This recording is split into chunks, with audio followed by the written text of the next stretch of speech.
گلگت بلتستان، آزاد کشمیر اور خیبر پختونخوا میں بارشوں سے تباہی، سیلابی ریلوں، لینڈ سلائیڈنگ اور بجلی گرنے سے 63 افراد جاں بحق۔ خیبر پختونخوا میں بارشوں سے نظام زندگی درہم برہم، 43 افراد جان سے گئے۔ باجوڑ میں آسمانی بجلی گرنے اور کلاؤڈ برسٹ سے 12 افراد جاں بحق۔ لوئر دیر میں چھت گرنے سے 5 افراد کی جان گئی۔ بٹ گرام میں 40 افراد پانی میں بہہ گئے، 10 لاشیں نکال لی گئیں۔ گلگت بلتستان اور آزاد کشمیر میں 20 افراد جاں بحق۔ پاک فوج کا سوات اور باجوڑ میں سیلابی صورتحال سے متاثرہ اضلاع میں فلڈ ریلیف آپریشن۔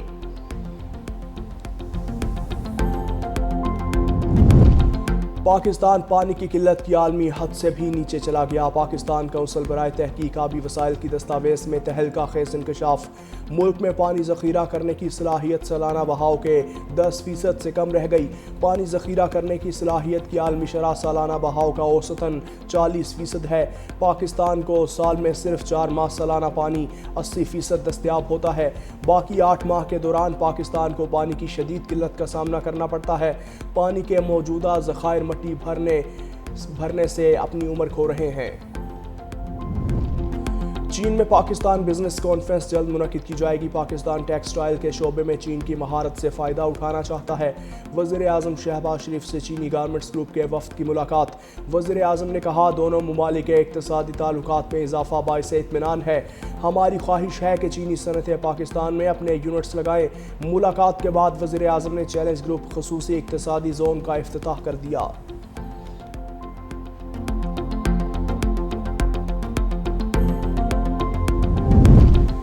وزیر اعلیٰ مریم نواز جاپان کے 5 روزہ دورے پر روانہ۔ ٹوکیو، اوساکا اور یوکوہاما کے دورے کریں گی۔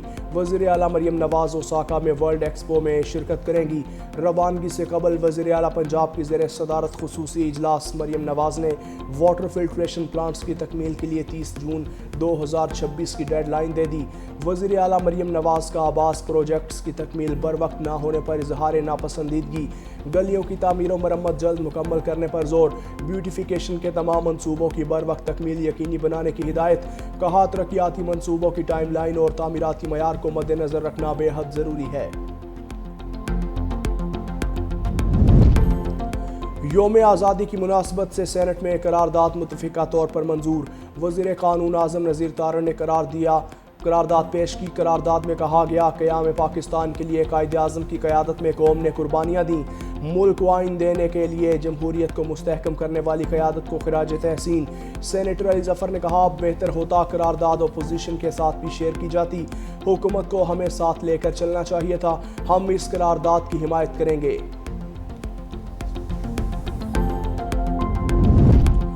اور ٹرمپ مودی کے زخموں پر نمک چھڑکنے سے باز نہ آئے۔ کہتے ہیں، پاکستان اور بھارت کے درمیان جھڑپوں میں 6 سے 7 طیارے گرے، میں نے 6 جنگیں رکوائیں۔ روس اور یوکرین پاکستان اور بھارت سے سبق سیکھیں۔ دونوں ملک جوہری تنازع کی طرف جانے کے لیے تیار تھے۔ لڑائی میں لاکھوں لوگوں کی جانیں جا سکتی تھیں۔ ہم نے بہت اچھے طریقے سے یہ تنازع حل کروایا۔ امریکی صدر نے ریڈیو انٹرویو میں کہا، پیوٹن، زیلنسکی اور میرے درمیان اہم ملاقات ہوگی۔ میرے خیال سے روسی صدر یوکرین امن معاہدہ کرنا چاہتے ہیں۔ ملاقات کے بعد مشترکہ پریس کانفرنس کا ابھی علم نہیں۔ ملاقات اچھی نہیں ہوئی تو پابندیاں لگائی جا سکتی ہیں۔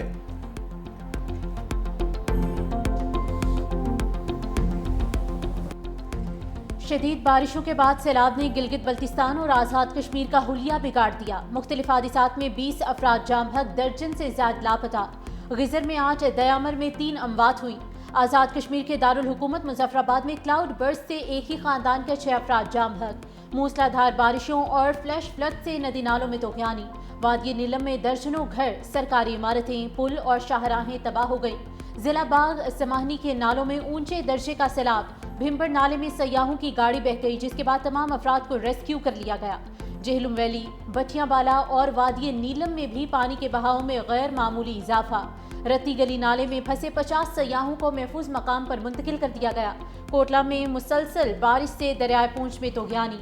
آزاد کشمیر حکومت نے 2 روز کے لیے تعلیمی ادارے بند کر دیے۔ وزیر اعظم آزاد کشمیر چوہدری انوار الحق کی زیر صدارت ہنگامی اجلاس۔ دریاؤں کے قریب مقیم آبادی کو محفوظ مقامات پر منتقل کرنے کا فیصلہ۔ بارش سے متاثرہ افراد کو فوری مالی امداد دینے کا بھی اعلان۔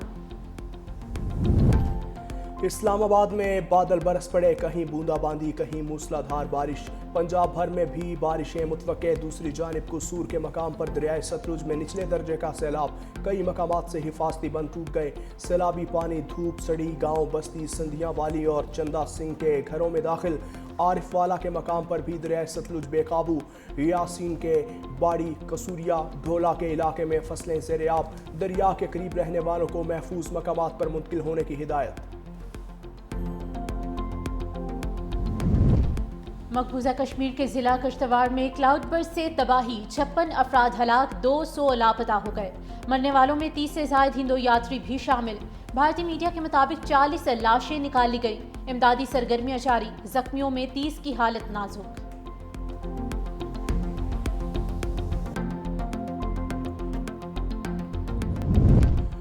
ٹرمپ مودی کے زخموں پر نمک چھڑنے سے بات نہ آئے، کہتے ہیں پاکستان اور بھارت کے درمیان جھڑپوں میں 6 سے 7 طیارے گرے، میں نے 6 جنگیں رکوائیں، روس اور یوکرین پاکستان اور بھارت سے سبق سیکھے، دونوں ملک جوہری تنازع کی طرف جانے کے لیے تیار تھے، لڑائی میں لاکھوں لوگوں کی جانیں جا سکتی تھیں، ہم نے بہت اچھے طریقے سے یہ تنازع حل کروایا۔ امریکی صدر نے ریڈیو انٹرویو میں کہا، پیوٹن، زیلنسکی اور میرے درمیان اہم ملاقات ہوگی، میرے خیال سے روسی صدر یوکرین امن معاہدہ کرنا چاہتے ہیں۔ ملاقات کے بعد مشترکہ پریس کانفرنس کا بھی علم نہیں، ملاقات اچھی نہیں ہوئی تو پابندیاں لگائی جا سکتی ہیں۔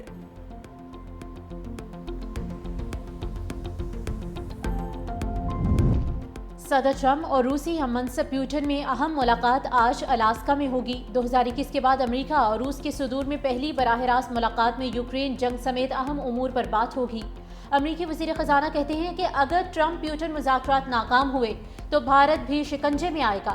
27 اگست سے بھارت پر تاریخ کا سب سے بھاری امریکی ٹیرف لاگو ہوگا۔ امریکہ روسی تیل خریدنے پر بھارت پر پہلے ہی 50% ٹیرف نافذ کر چکا ہے۔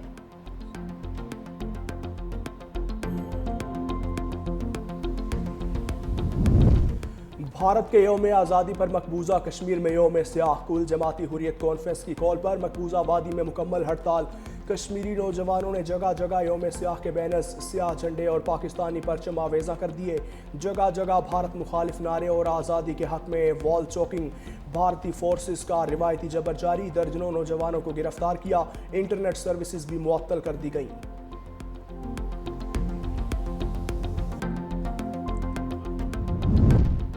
بھارت کی ہٹ دھرمی برقرار، سنتاس معاہدے پر عالمی ثالثی عدالت کا پاکستان کے حق میں فیصلہ ماننے سے انکار کر دیا۔ عالمی ثالثی عدالت نے کہا تھا کہ بھارت سنتاس معاہدے کے تحت مغربی دریاؤں کا پانی پاکستان کے لیے چھوڑنے کا پابند ہے۔ بھارت نے فیصلے پر رد عمل میں کہا کہ عالمی ثالثی عدالت کو اس مسئلے پر فیصلہ سنانے کا اختیار نہیں۔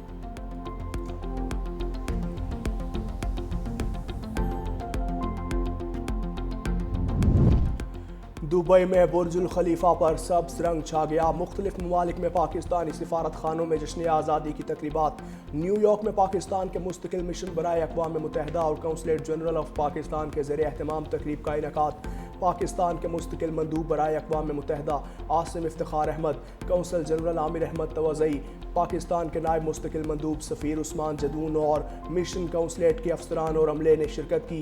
سعودی Arab, Abu Dhabi, London, Germany, Paris, Italy, Australia اور بیجنگ میں بھی یوم آزادی کے حوالے سے تقاریب، جشن آزادی کے کیک بھی کاٹے گئے، وطن عزیز کی ترقی اور خوشحالی کے لیے خصوصی دعائیں مانگی گئیں۔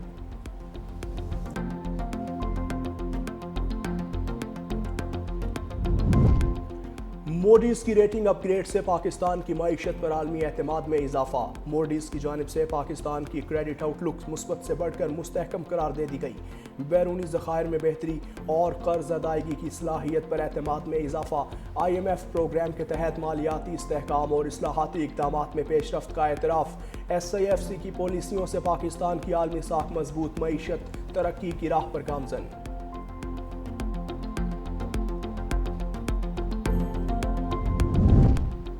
وزیر اعلیٰ پنجاب مریم نواز جاپان کے 5 روزہ دورے پر روانہ، ٹوکیو، اوساکا اور یاکوہوما کے دورے کریں گی۔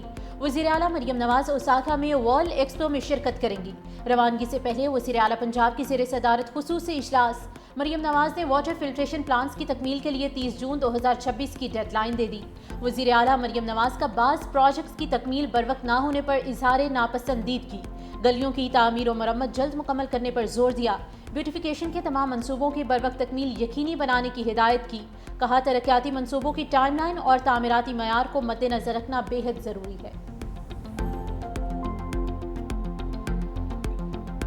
گنج بخش فیض عالم مظہر نور خدا حضرت علی حجویری داتا گنج بخش کے عرس کی 3 روزہ تقریبات کا آخری روز۔ مزار پر حاضری کے لیے ملک بھر سے زائرین کی بڑی تعداد میں آمد، بڑی تعداد میں سبیلوں اور لنگر خانوں کا اہتمام۔ داتا دربار اور اطراف میں سیکیورٹی کے سخت انتظامات، شہر میں عام تعطیل ہے۔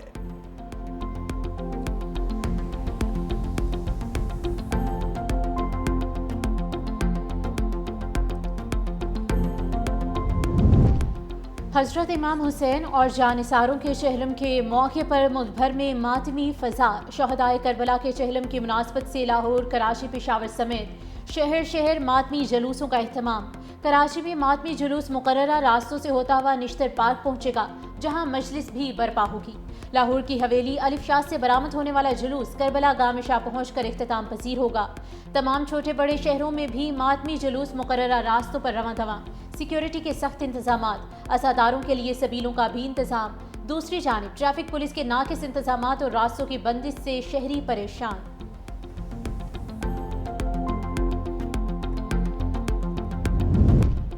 اسرائیلی فوج جنگی جنون میں انسانیت بھول بیٹھی، بھوک کے مارے نہتے فلسطینیوں پر بم برسا دیے، 89 فلسطینی شہید، کھانے کی تلاش میں کھڑے 30 شہری بھی جان سے گئے، ایک وقت کی روٹی کے منتظر مزید 8 فلسطینی بھی جان کی بازی ہار گئے۔ بھوک سے شہید شہریوں کی تعداد 235 ہو گئی، 100 سے زائد بچے بھی شامل۔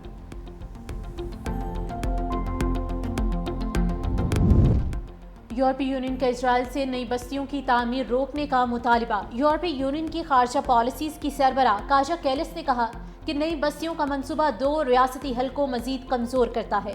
جرمنی کا بھی اسرائیل سے مغربی کنارے میں بستیوں کی تعمیر روکنے کا مطالبہ۔ ترک وزارت خارجہ نے کہا کہ آزاد فلسطینی ریاست کا قیام ہی دیرپا امن کا واحد راستہ ہے۔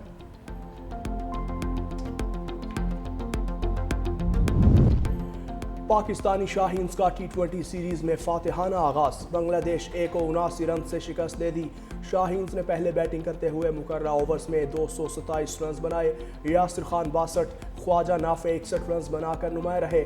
ہدف کے تعاقب میں بنگلہ دیش کی پوری ٹیم 148 رنز پر آؤٹ۔ میچ کے دوران خواجہ نافع رن آؤٹ ہونے پر آگ بگولا، غصے میں بیٹ زمین پر پٹخ دیا، ویڈیو سوشل میڈیا پر وائرل۔